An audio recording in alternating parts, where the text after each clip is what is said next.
Hi, it's Kim and Jen with Chasing Lilies. We are making these little pumpkin bath bombs today. So what we have here is our dry ingredients. They've already been mixed, but I'm going to show you. You just mix them until they're fully incorporated, okay? You put it on low. You don't want that citric acid and baking soda fluffing up your face. Usually we wear masks when we do this, but because of recording purposes, we're not using a mask today because I can't talk through. But I'm going to add the colorant. The colors we're using is Mango Tango from Nurture Soap and Electric Orange, also from Nurture Soap.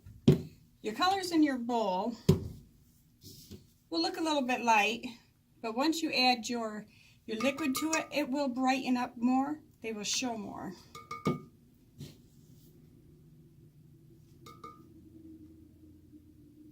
So I'm going to let this mix. Once it's fully incorporated, I will come back.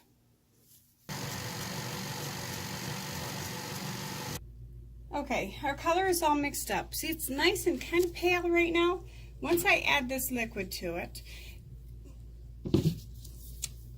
it's going to brighten up.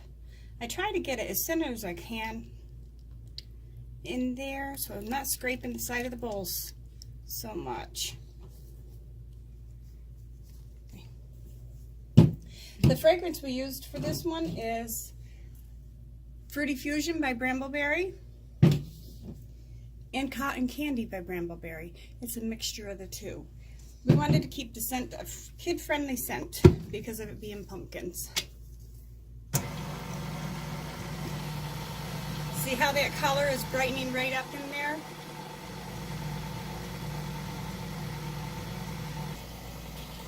Well, we have the colors mixing together with our oil. The reason why we're using these little pumpkins is that we want the bath bomb to actually overflow the pumpkin, to kind of look like lava coming out of the pumpkin, or if you're a kid, pumpkin guts coming out. Okay, I'm gonna scrape the sides down here, mix it up a little bit, check my consistency.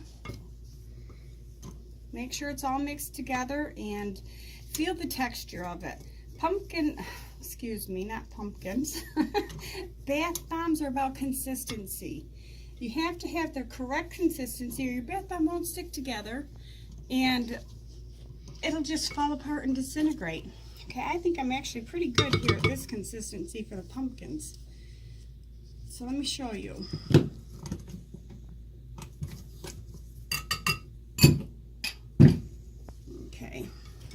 We're all mixed up here.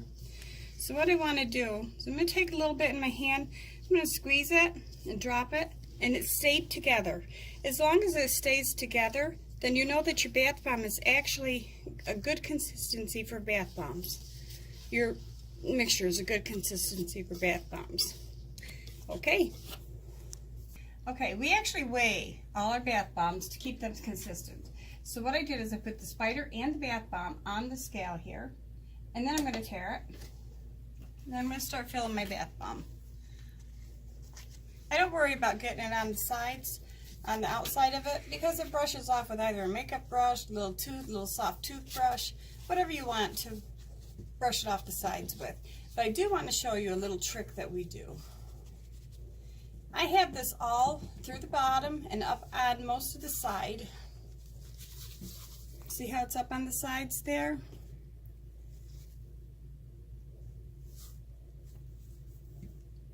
Okay, I'm going to put a little bit more in, pack it there.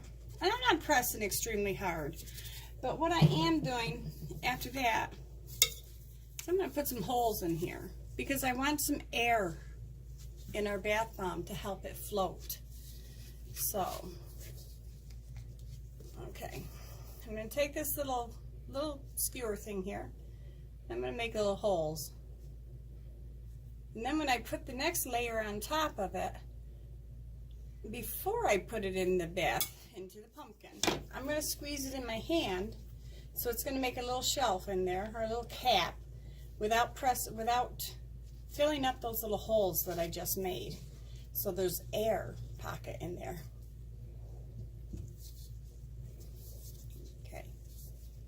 Now, I'm going to weigh where we're at now, but first I'm wiping off as much as I can off the sides here. I'm actually a little bit over on this one, so I'm just take it out.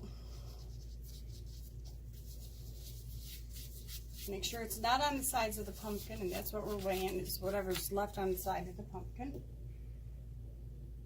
That's good. And then I'm just going to take the little spider and stick it right on top there. And there you have it. Make sure whatever brush you're going to use for your cleaning your bath bomb outside is designated only for your bath bombs. You don't want to use something that you're using soap, that you've used for soap or anything else. You want a clean, specific brush for your bath bombs. And then you know that that's your bath bomb brush. Ours, we keep everything up here all separate, so we know what goes with what project we're making.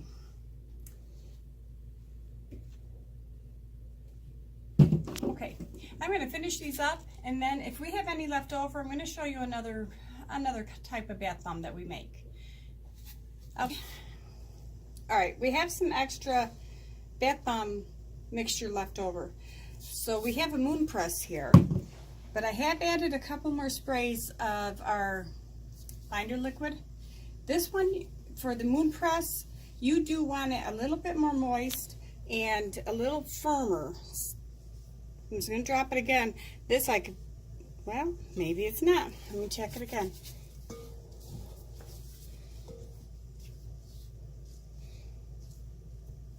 Yes, that's good and tight.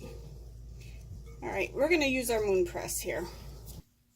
Okay, we're using the moon mold for the rest of this here. To use your moon mold, you get it in there just to put a little bit in, and you press it down firmly so you get the design on the top of the mold. I called this a moon mold. It's a moon cake press. I like giving things its own name, I guess. I'm pressing down to make sure my layers adhere to one another and to get it into all the scalloped edges. This is my final one. And then I take this little skewer and level it off my bottom, press it back in. Okay. And there you have it. Okay, I thank you for watching us. Make sure to subscribe to our channel and give us a thumbs up if you like this. If you have any questions, by all means, please ask them. And thank you for watching. Have a wonderful day.